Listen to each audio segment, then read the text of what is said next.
Assalamualaikum warahmatullahi wabarakatuh.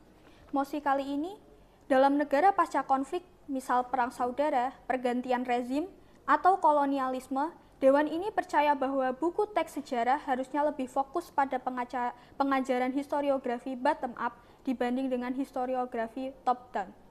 Sebelumnya perlu kita ketahui bahwa sebenarnya historiografi bottom up berfokus pada peran masyarakat biasa, seperti penderitaan rakyat dan aspirasi masyarakat. Sedang historiografi top-down berfokus pada peran pemimpin, pemerintah, dan institusi besar.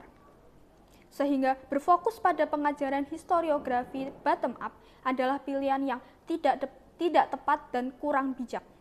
Jika kita meninjau pada peristiwa-peristiwa besar yang menjadi sejarah dalam suatu negara, memang semua kalangan pasti ada untuk memperjuangkan hak-hak bangsanya, atau pasti semua menyampaikan aspirasinya. Namun, jika kita lihat bahwa elit-elit politik yang menjadi kalangan bottom up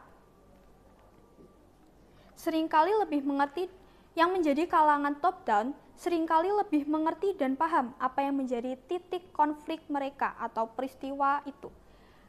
Kalangan politik, elit dan penguasa lebih tahu apa yang harus menjadi langkah berikutnya untuk peristiwa sejarah itu, sehingga historiografi top down lebih tepat untuk diterapkan dalam pengajaran. Karena jika kita berfokus pada historiografi bottom up, mungkin pendapat, aspirasi, dan tindakan mereka bukanlah tindakan yang tepat dan bijak dalam menghadapi peristiwa besar sejarah.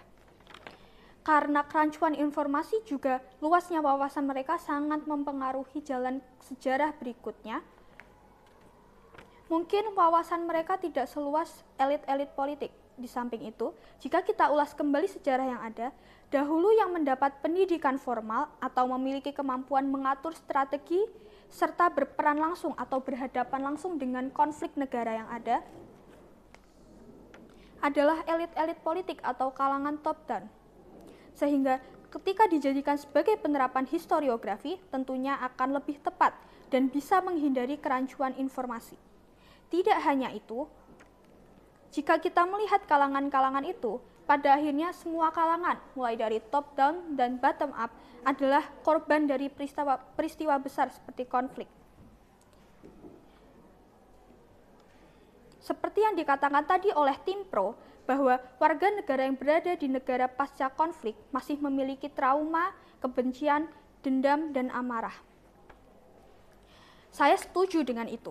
Namun, solusi menerapkan historiografi bottom up, apakah solusi yang tepat untuk menghadapi warga negara yang masih memiliki trauma? Jika memang negara pasca konflik masih mengalami kebencian,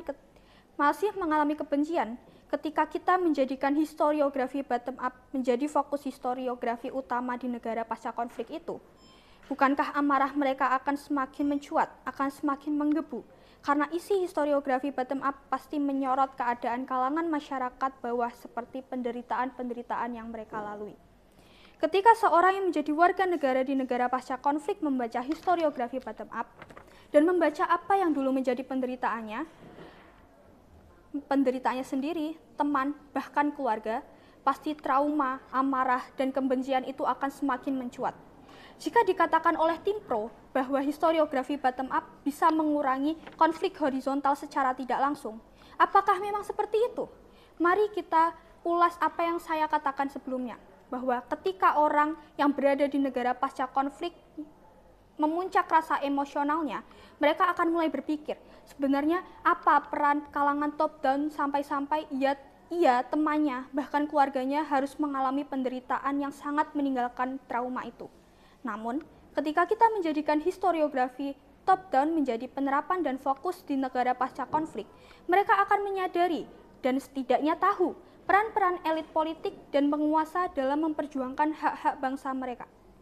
Ketika historiografi bottom-up dijadikan fokus utama dalam negara pasca konflik, akan membuat semua kalangan paham akan kebijakan para penguasa saat itu, sehingga berpengaruh besar terhadap jalannya sejarah nantinya. Di lain hal, historiografi top-down dimulai dari pendekatan yang paling umum dan fokus terhadap hal-hal besar sehingga bisa dilihat garis besarnya atau gambaran besarnya tentang kebijakan atau peristiwa besar sejarah. Fokus utama dan historiografi top-down hanya terhadap aktor-aktor utama, kebijakan besar, dan peristiwa politik penting, sehingga pastinya akan lebih mudah dianalisis nantinya.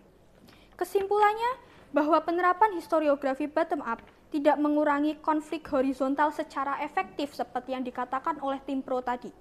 Bukan pula historiografi yang tepat untuk mengurangi trauma, dendam, dan amarah warga negara pasca konflik.